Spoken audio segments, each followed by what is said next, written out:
sapagkat hindi naman po accountability ang hinahanap nila o pananagutan ng Vice Presidente.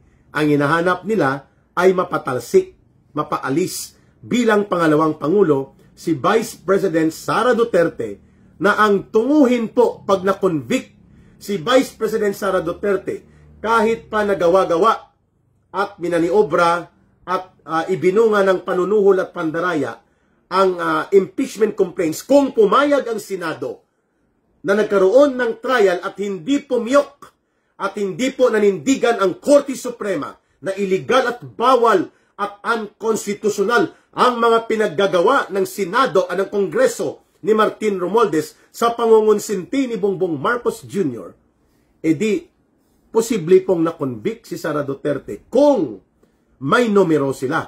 Ang pagtalakay habang inaantay ang resulta ng desisyon ng Korte Suprema sa ginawang motion for reconsideration nila Martin Romualdez.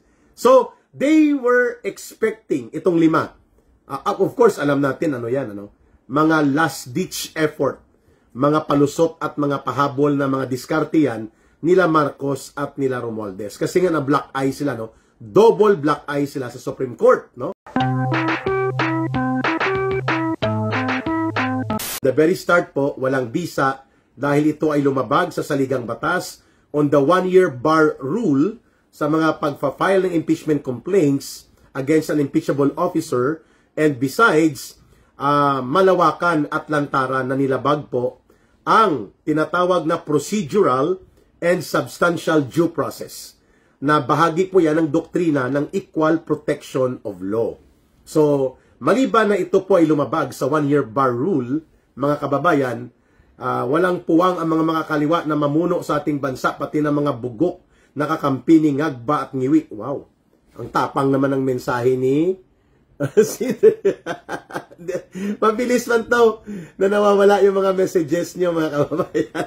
Nabasa ko lang, natawa tuloy si Ka Eric, So, bakit po naghahanap ng imbalsamador ang Senado? Sapagkat iba iimbalsa muna. O, sabi ng iba, mahal pa yan, Ka Eric, magpa-imbalsamo pa tayo. I-cremate na lang, sunugin na lang, at ibudbud ang abo ng masamang espiritu ng impeachment articles na niluto sa pamamagitan ng pandaraya at panggugoyo at pamimilit at pangsushortcut at panunuhol na ginawa ng House of Representatives sa pamumuno ni Martin Tambaluslos. Mga kababayan, wala na po. Archive na. Yan po ay isa lamang sa pamamaraan na kung hindi man magkaisa ang pinakamaraming senador sa paggamit ng termino na absolute rejection or dismissal, it is good as if nothing will happen pa rin. Archive. Ibig sabihin po, freezer na po. Nailagay na sa freezer at wala na pong pag-asang mabubuhay. Mabubuhay pa ito.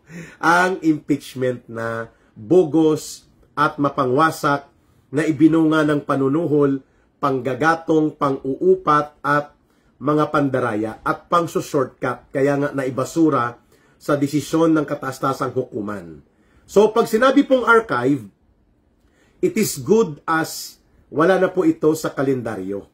Wala na po ito sa pagiging line-up of business or matters to be undertaken by the Senate. Yan pong ibig sabihin yan.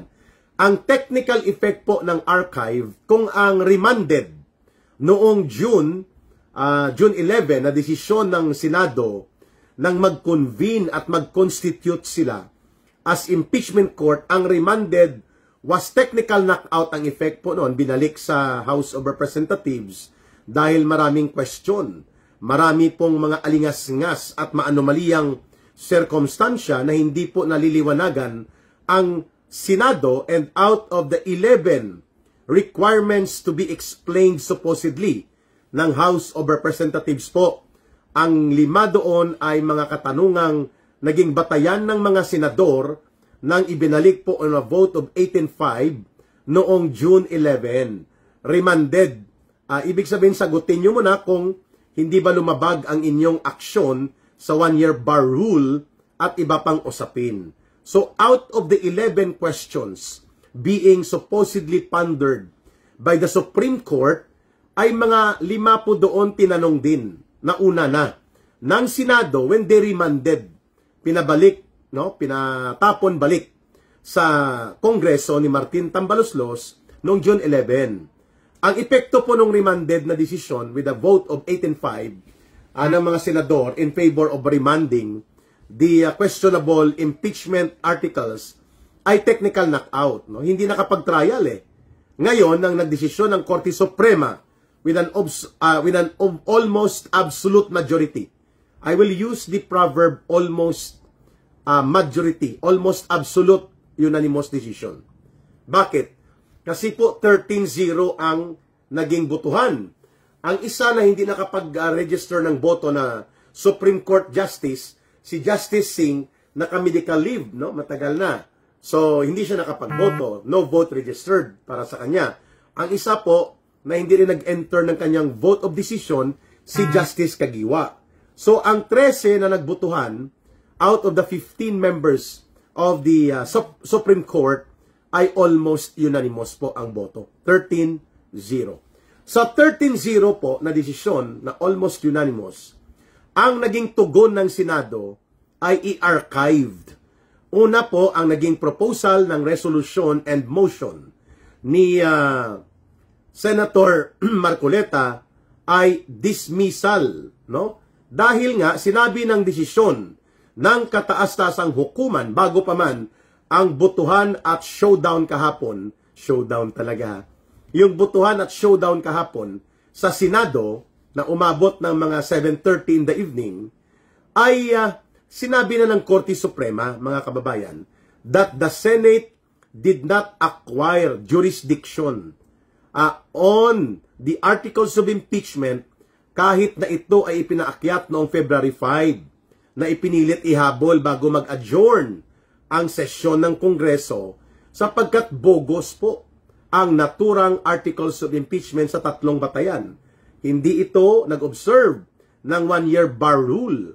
Kaya po, pang-apat ito doon sa 3 na unang na-file na complaints na pinilit po na pinatulog nila Martin Tambaloslos sapagkat gusto nilang gamitin ang kanilang minaniobra na ibinunga ng panunuhol at pandaraya na 4th impeachment complaint.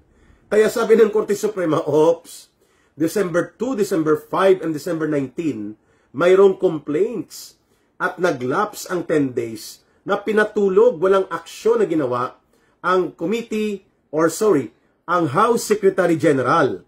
At alam natin na hindi naman po gagalaw talaga si Secretary General ng House of Representatives, Reginald Velasco, kung hindi po yan ipag-uutos ni Martin Tambaloslos, na siya namang naghahari-harian bilang Speaker of the House, no? So natulog ng mahigit 10 araw ang December 2 na complaints ng mga hilaw na komunistang grupong Akbayan. Natulog din po, naglaps ang 10 araw sa complaints ng Kamatayan Party List Group ng CPP, NPA, NDF. At natulog din po ang pangatlong complaints na ipinasok ng grupo ng mga clergy daw for good governance, mga pakialamero at sausawero na mga pari at mga obispo. So 3, December 2, December 5, December 19. Natulog ito at lahat naglaps ng 10 days. Therefore, sabi ng Korte Suprema, without action categorically on the part of the House of Representatives under the constitutional definition of an impeachment complaint being initiated 10 days without action upon official receipt of the complaint, natatakan na received, it is deemed initiated. So bakit ka magpapalabas ng pang-apat na impeachment complaints noong February 5 na ang pagitan ay kulang-kulang lang 2 buwan, hindi umabot ng 1 taon? Yan ang unang ground kung bakit po binabanggit ng Korte Suprema na nilabag ng House of Representatives ang tinatawag na constitutional provision on the 1-year bar rule. And so therefore, it is incumbent on the court to interpret the Constitution and render the ruling. And the ruling says that the articles of impeachment were unconstitutional. That's number 1 ground. Yung 1-year bar rule na nilabag, inikutan at nilusutan at ipinilit nila Martin Tambaluslos at ng mga tauhan nila, ng mga swapang at buaya na mga kongresista. Ang pangalawang ground ay nilabag din po nila ang tinatawag na procedural and tinatawag na substantial due process. Ang mga ito po ay doktrina sa pagpapatupad ng batas, including po ang mga karapatan ng mga inaakusa na sila ay dapat dumaan sa mga summons, subpoena, at iba pang mga preliminary investigation level. Yan po ay procedural and substantial due process. Hindi po yan ginawa nila Martin Romualdez. Magkaiba po yung mga sinasabi ni Princess Abante na hindi naman mukhang prinsesa, no? Pangalan niya lang ang prinsesa, pero hindi naman siya talaga mukhang prinsesa. Itong anak ni Boy Banal na aso, Santong Kabayo Benny Abante, na kumelekted. Hindi nanalo sa eleksyon, pero naging kumelekted, no? Dahil sa pamimilit ng COMELEC na sindikato na paupuin siya na kongresista sa ika-6 na distrito ng lungsod ng Maynila. Ang kanyang anak na si Princess, hindi naman mukhang prinsesa, pangalan lang ang prinsesa, ay sinasabi niya na nagkaroon naman daw ng mga committee hearing patungkol sa accountability ni Vice President Sara Duterte. Hello?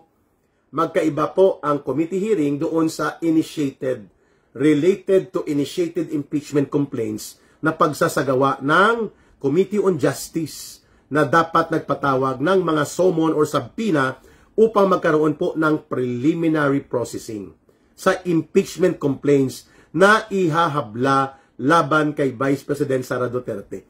That is a mandatory doctrine of due process na substantial and procedural.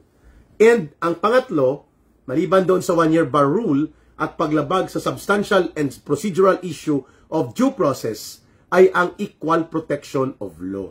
Hindi po naka-attach ang mga complaints affidavit at ang mga ebidensya na gustong iakyat na magiging bahagi ng articles of impeachment, and Sara Duterte as the respondent was not given not only due process but the equal protection of law na makita niya ang mga ebidensya o mga reklamong niluluto upang ihabla sa kanya sa impeachment court. And that is also another mandatory doctrine of the justice, procedure of justice. Or that is a judicious issue in the form of equal protection of law. So tatlo. Kaya ang sabi ng Korte Suprema noong desisyon nila na bogus from the very start, unconstitutional, itong ginawa ng House of Representatives. Therefore, from the very beginning, there was no valid, legal, legitimate complaint of impeachment against Sara Duterte. Therefore, the Senate did not and cannot acquire any jurisdiction on the issue of articles of impeachment pertaining to the complaints against the Vice President. Mahirap bang unawain yun? I am not a lawyer, but I understand how the workings of the law, sapagkat alam ko po kung ano ang diwa ng katarungan. Alam ko po kung ano ang direksyon ng pagpapatupad ng tama ng batas nang naaayon sa objective purpose of justice, not on the weaponization of the law in order to use as a political weapon in order to execute a demolition job. The way House of Representatives through Martin Romualdez, with the consent of Bongbong Marcos Jr., na ginagamit nila as weapon of political destruction ang impeachment procedures. Ang batas po ay hindi pwedeng paglaruan, yun ang sabi ng Korte Suprema. Kaya, hindi nagkaroon po ng valid, legitimate jurisdiction ang Senate Impeachment Court or even the Senate itself sapagkat po bogus, illegal, invalido, walang bisa ang articles of impeachment na ipinaakyat noong nakaraang February 5. Yan po ang desisyon ng Korte Suprema. The Supreme Court's decision on the declaration of the unconstitutionality and the invalidity and the illegal status of the articles of impeachment did not absolve the Vice President on the ground of the issues of merits or demerits of the cases on the basis of evidence. Hindi po yun. Ang sabi ng Korte Suprema, you do it properly or you do it nothing at all. Diba? Kung hindi mo tamang gawin ang isang bagay na naglalayon ka ng pananagutan, naglalayon ka na papanagutin ang isa sa pinakamataas na opisyal ng ating gobyerno sa katauhan ng Vice Presidente, and yet hindi mo sinusunod ang tamang proseso ng batas. Therefore, ang anumang aksyon patungkol dyan ay bawal, illegal. Yun po ang binabanggit ng desisyon ng Korte Suprema. It's not about the validity or the invalidity. It's not about the truth or the untruth about the allegations na ninakaw o pinakialaman o diniskartihan ni Vice President Sara Duterte ang kanyang confidential fund. It's not about that ang ruling ng Korte Suprema. Sabi ng Korte Suprema, you do it in a proper way. Without violating the Constitution, without trampling or without stepping over and neglecting and denying the doctrines of objective justice of law or administration of law, which is due process, both procedural and substantial, and equal protection of law. If you want to do it, if you believe, in spite of the facts established by the Commission on Audit or COA, na hindi po nilapastangan o inabuso ni Vice President Sara Duterte ang kanyang confidential fund, mga kababayan, dahil po modified or unmodified opinion.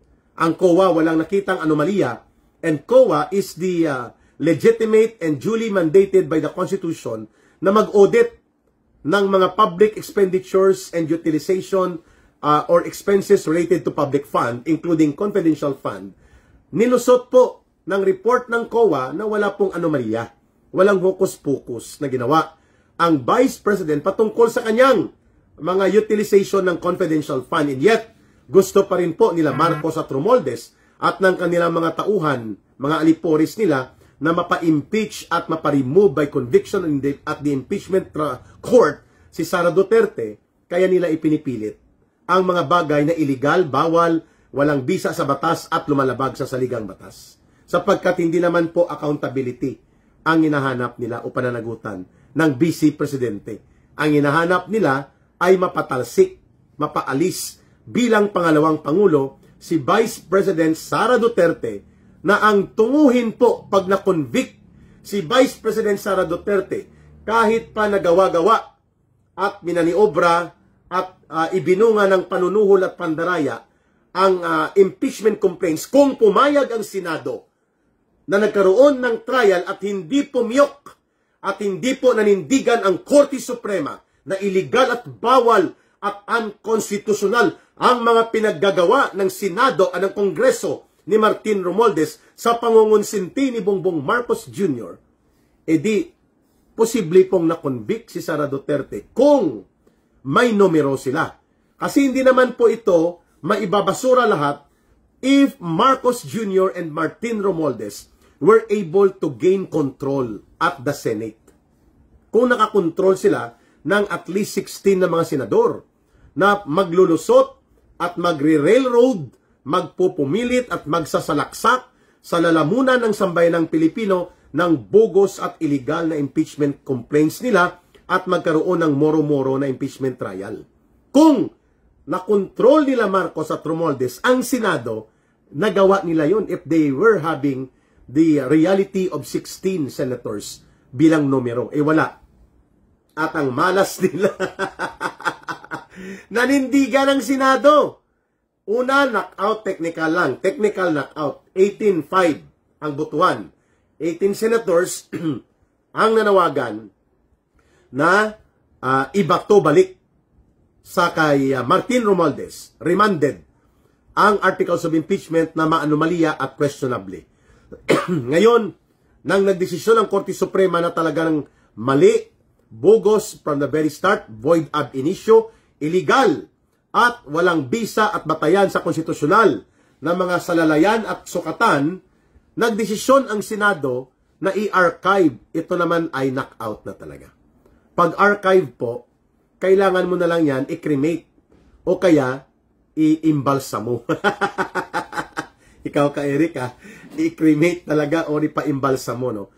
Because the two major factors na hindi po umusad ang bogus at mapangwasak na political weapon of impeachment complaints na ginamit nila Martin Romualdez laban kay Vice President Sara Duterte sapagkat hindi po nila nakontrol.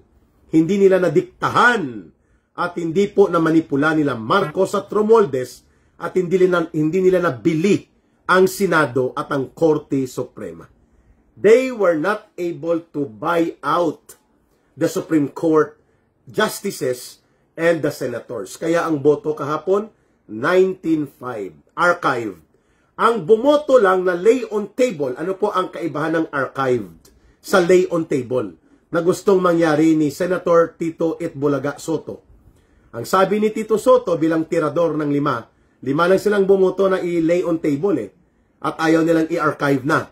No? Ang lay on table po is i-suspend lang muna ang pagtalakay habang inaantay ang resulta ng desisyon ng Korte Suprema sa ginawang motion for reconsideration nila Martin Romualdez. So, they were expecting itong lima.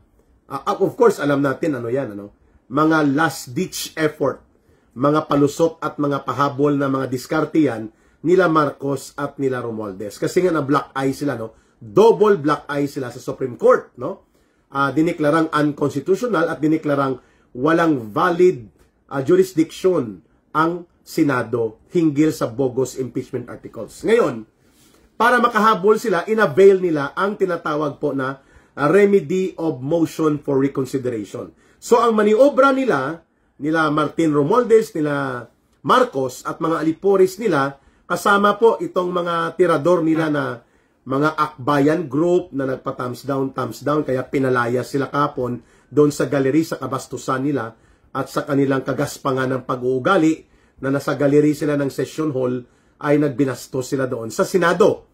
Itong akbayan group, mga komunistang hilaw na nag-rally-rally dyan sa labas ng Korte Suprema, mga urban terrorist operative ng CPP, NPA, NDF at si Lola Laila de Lima na mga survival ng Pink Dilaw zombies, political zombies.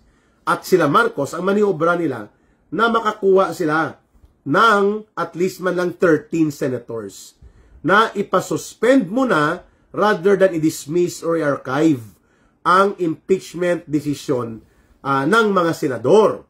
Ngayon po, ang nagsulong lang na ipa-lay on table, na ang ibig sabihin po, i-delay mo na habang inaantay ang posibleng maging desisyon ng Korte Suprema hinggil doon sa motion for reconsideration na ginawa nila Martin Romualdez, mga kababayan. Aba, si Tito Itbulaga, Senator Tito Soto, si Bam Piling Ninoy Aquino din, si Risa Hontiveros na notorious sa kanyang ginagawang allegedly ay tanim witness tampering sa mga Senate hearing niya.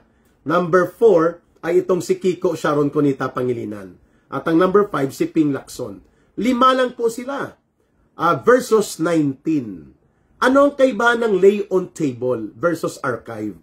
Ang archive po ay talagang may pagka-permanente na mamamahinga at mawawala na sa kalendaryo of business and matters of interest ng Senado na tatalakayin pa ang articles of impeachment na naideklara ng bogus at unconstitutional.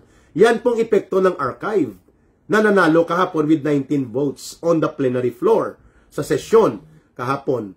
Ang 5 na nagtutulak na i-lay on table, ang ibig sabihin po ng lay on table, pwede ba antay-antayin natin, baka magbago pa ang isip ng Korte Suprema. Talo po sila. Ang lay on table, nahiga talaga sila sa mesa, literally. Natulog sa misa. Itong maniobra ni Ping Lacson, ni Hontiveros, ni Pangilinan, ni Bam Aquino, at ni Tito Soto. 5 lang po sila ang bumoto na lay on table versus archive. So, officially po, natulog na. At pwede nang ipailalim sa balsamasyon. Ipaimbalsamo na itong articles of impeachment na from the very start, bogus at inutil. Ayan. Ano po ang implications nito? Ang implications nito, una, nagkaroon tayo ng immediate na paglakas ng demokratikong institusyon ng ating bayan. Hindi po nabulid sa maruming laro ng politika ang Senado. The Senate held its ground by an overwhelming number of senators, 19, ang nagsabi na respetuhin na natin ang desisyon ng Korte Suprema, patulugin na natin itong impeachment articles na ito na bugos naman talaga at unconstitutional. Number 2, maliban po sa Senado, nagkaroon po ng dangal at integridad muli. Ang gatekeepers of democracy, yung tagapagtanggol ng demokrasya natin, which is the Supreme Court, na nagtagumpay tayo dito. Ano man po ang mga batikos at mga bullying na ginawa ng mga aliporis ni Marcos at Romualdez, hindi ko na po isa-isahin. Yung tatlo dyan, pinapasagot na ngayon ng Korte Suprema. Bakit hindi sila papatawan ng contempt or indirect contempt citation?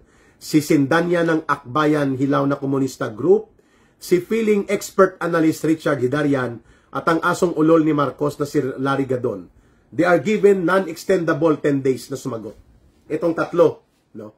In spite sa mga batikos, pagpupuna, na wala na sa lugar, pati mga former Supreme Court Justices, 2 former Supreme Court Chief Justice pa, nanindigan po ang Korte Suprema na masusunod dapat ang tinatawag na wisdom and majesty of the law, not the opinions of the few. So kahit pa na may mga former Supreme Court Justices, may former Supreme Court Chief Justices, no, sa katauhan po ni Art Panganiban at ang isa si Renato Puno at sila Carpio at sila Ascuna, retired na po kayo. Your days at the court are over. Respetuhin niyo po ang actual and real gatekeepers of democracy, which is the actual composition right now of the Supreme Court. Yun po ang mensahe ni Senate President Chis Escudero. Kaya malabo po na ma-reverse pa ng Korte Suprema itong tinatawag na motion for reconsideration nila, papaboran ng 13 na mga senior and members of the Supreme Court na mga justices. No? Sabi ni Bam Aquino, feeling Ninoy Aquino, na it is highly improbable but not entirely impossible. Bugok. Style mo bulok. We do not see any reversal o babalik ta rin pa ng Korte Suprema, lalo pa na ang desisyon nila ngayon ay niyayakap ng mayoriya ng mga taong bayan. No matter how many times itong mga kagaya ni Lula Leila de Lima, Martin Tambaloslos, na tinatakot at hinaharas nila ang mga justices ng Korte Suprema sa pagsasabi na kayo din maghinay-hinay kayo kasi impeachable officials din kayo, sige, go ahead. Gatungan nyo pa ang nagngangalit at namumuong pagkagalit ng tunutudo ng taong bayan sa katarantaduhan ng hindi nyo paggalang sa kataas-taasang korte, ang Korte Suprema, at ang hindi nyo paggalang sa pag-iral ng saligang batas at ng tinatawag na rule of law. Sige lang, bastusin nyo pa ang Korte Suprema, takot-takutin nyo pa sila. But anyway, hindi naman po matatanggal ang mga Supreme Court Justices na ito sapagkat may mga senador po na hindi nagpapatinag at nagpapabuli, hindi nagbebenta ng kanilang kaluluwa kay Marcos at kay Romualdez. Kagaya ng 19 senators na nanindigan kahapon that they are in favor na tapusin na, patulugin na, without being so blatant and direct na pagpunto na i-dismiss na, ito po ay matter of euphemism. No? Ang ibig sabihin po ng matter of euphemism, choice of words na lang po yan, na ginamit na archived instead of dismissed. But the effect is the same. Tulog na at pwede nang maimbalsa mo o makremate. At mailibing at magkaroon na po ng funeral service itong bugos at basura na impeachment articles nila Boy Tambaloslos at nila Marcos. So, malinaw mga kababayan na ang epekto nitong desisyon kahapon sa Senado is a reaffirmation that indeed buhay pa rin po ang mga totoong institusyon na tagapagtaguyod at tagapagtanggol ng ating demokrasya, which is the Supreme Court, and the Senate. Wala na pa tayong maaasahan pa sa House of Representatives. Yan po ay bulok na. Mas bulok pa po yan sa pagmumukha ni Martin Romualdez na naniniwala, na may naniniwala pa sa kanya na mga diskarte. Mantakin mo kung anong pinagsasabi niya. Sabi niya, bantayan natin ang budget deliberation para po hindi malusutan ang taong bayan na ang kanilang pondo ay mapupunta sa kailangang serbisyo at benepisyo ng taong bayan. Tarantado, ikaw nga ang binabantayan namin, bugok ka, boy tambaluslos. Tapos sasabihin mo sa taong bayan, bantayan ang budget deliberation. Kayo nga nang hold up. Kayo nga ang mga mang-iistapa ng budget. Kayo nga ang mga gumagamit ng katarantaduhan at kabulastugan para ikutan ang budget deliberation. And yet, may kapal ka pa ng mukha mo na isabihin mo na bantayan ng taong bayan ang budget process.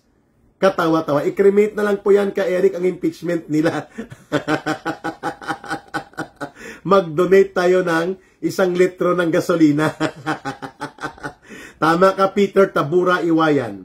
Hindi po tumalab ang bindita ng pari na adiktos, no? Yung sabi niya, ang Senado ay pinag-aharian ng mga demonyo. Ito po yung pari na mahigit 10 taon naging adik. At proud pa siya, no? Na naging pari siya, na naging adik at hindi natin alam kung adik pa rin siya na pari, no? Binibinditahan po nila yung mga dokumento na pinabalik ng Senado nung narimand. Aba, hindi pa nasunog. Dapat ang binindita niya, gasolina niya. Para lighter na lang kailangan. Sunog na itong basura na articles of impeachment. Okay? So, maliban po sa pagkakaroon ng matatag at malinaw na paninindigan ng Korte Suprema at ng Senado, lumakas din po ang pananaw ng taong bayan that indeed, the price of freedom is vigilance. Hindi po natin dito solomente o exclusive na pinagtatanggol si Vice President Sara Duterte. She is capable to explain her side. She is capable with her legal defense team na manindigan. Pero tayo po bilang taong bayan, we need to defend yung proseso ng demokrasya, yung proseso ng rule of law, yung proseso po na ang batas ay dapat sundin, respetuhin at igalang ang Korte Suprema na siyang final arbiter and final interpreter of the law, including the Constitution. Yun po ang tumaas sa taong bayan, yung kanyang appreciation that indeed we cannot remain silent and we cannot remain not to be partisan. Pagdating sa issue na ito, it's no longer between Marcos Romualdez and the Duterte. Hindi na po yun ang issue.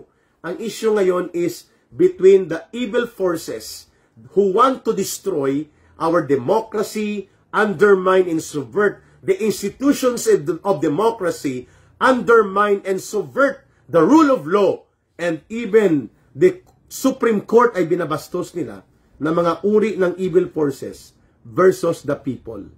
Yan po ang nakita ni Ka Eric. Ang taong bayan po ang nanindigan dito. The Supreme Court and the Senate only reflected what has been already in the deep sentiments of the people na nagagalit sila na for almost 3 years walang inatupag itong hinayupak na Marcos at Romualdez government nito. Puro maruruming laro at maniobra sa politika. And those sentiments of the people na nilalaro ng politikang marurumi, ang ating gobyerno, ang ating buong bayan, ay na-reflect po yan sa ginawa ng desisyon ng Senado at ng Korte Suprema nang ibinasura na at pinatulog ng lubusan. Itong mapangwasak, mapanghati, mapangudyok at mapangupat na uri ng mga impeachment maneuvers na ito na walang ibang may pakana nito si Marcos, ang kanyang asawa na si Lisa Araneta at si Romualdez, sapagkat isang sabi lang ni Marcos nito, if he is not involved or neither Marcos is not interested dito sa impeachment na ito na birahin si Sara Duterte, tanggalin ito sa pagkapangalawang Pangulo so that wala nang balakid sa politika nila na monopolyuhin at kontrolin ang gobyerno at poder sa gobyerno lagpas pa sa 2028, Marcos could have stated categorically na tama na. Romualdez Martin, tama na. Dapat gumanon siya. Wala ka bang nikatiting na pag-alala na nagkakahati-hati na ang ating bansa? Gumagastos na tayo ng napakalaking pera at pondo ng bayan na wala naman tayong naidudulot na solusyon sa mga malawakang pagbaha, pagkalunod ng mga mamamayan sa kumunoy ng kahirapan, paglaganap ng kalagayan ng kagutuman, kawalan ng trabaho, kakulangan ng income at kita ng mamamayan, at pagkalugmok ng buong ekonomiya, and yet impeachment pa rin ang inyong gustong atupagin. Nagsalita na ang Korte Suprema, nanindiga na ang Senado, ano pa ang inyong hinahanap? Marcos could have easily done and said that kung hindi po siya involved at wala siyang interes na mapakinabangan ang layuning ipa-impeach at ipatanggal by conviction sa impeachment court si Sara Duterte. Pero hindi. Marcos is very much involved. Involved po si Marcos from the very start. Kaya walang tigil naman po itong mga kongresistang ito. Malas nila nakinig at naramdaman, napulsuhan ng Korte Suprema at ng mga senador na mayoriya ang sentimiento at saloobin ng taong bayan. Kaya wala pong nangyari dito. Romualdez, nanalo lang dahil pinadisqualify ang kalaban. Tama po. Nag-speaker lang tong kulukoy na to dahil pensa niya si Bongbong Marcos. Pero marami na rin ang pumapalag sa kanya. Pumapalag na si Congressman Toby Chanco ng Navotas, sina Congressman Ungab, may mga expose na, Congressman Pulong Duterte, ang Davao Congressmen or House of Representatives members from Davao Region, mga 5 din sila or 6. Toby Chanco, siguro mga 10 hanggang 15 ang mga kongresista na hindi inibenta ang kaluluwa nila kay Martin Romualdez at kay Marcos. Pero syempre, ang epekto po niyan, limited lang ang magiging access mo sa pundo. Hindi na balik, pera lang yun eh. Ang trabaho naman ng mga kongresista talaga ay hindi mangontrata. No, kagaya ng ginagawa nila nito ni Mistisong Bangos, Tonton Gutierrez ng One Rider Party List. Tonton Gutierrez nga ba?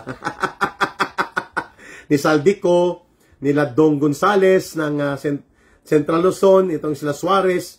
Walang pakialam to kundi pundo lang ang hinahabol nito sa Kongreso. Poder at kapangyarihan at paglulustay sa kaban ng bayan. No, yan lang pong ginagawa ng mga taong ito. But there are around 10 or 15 na mga kongresistang matino at disente pa rin naman. Siguro maximum 20 na gig. No, out of 312, no, 321 ang members of House of Representatives. Ay hindi naman lahat po nabibili at ipinagbibili ang kaluluwa at dignidad at prinsipyo kay Martin Romualdez. No? Okay. So, maraming salamat at nakita na po ng Korte Suprema, ng Senado, at umangat din po ang pag-unawa ng mamamayang Pilipino. That indeed, for the last 3 years that Marcos existed with his government together sa kanyang pinsan na bulok at tarantado na uri ng opisyal ng gobyerno, kaguluhang politika ang kanilang ginawa. Panunulsol, pang-uupat, pakikipagsabwatan sa mga komunista, sa mga dilawan na mga oportunistang politiko at mga hilaw na komunista, pinabayaan ang kabuhayan at kabutihan ng mamamayang Pilipino.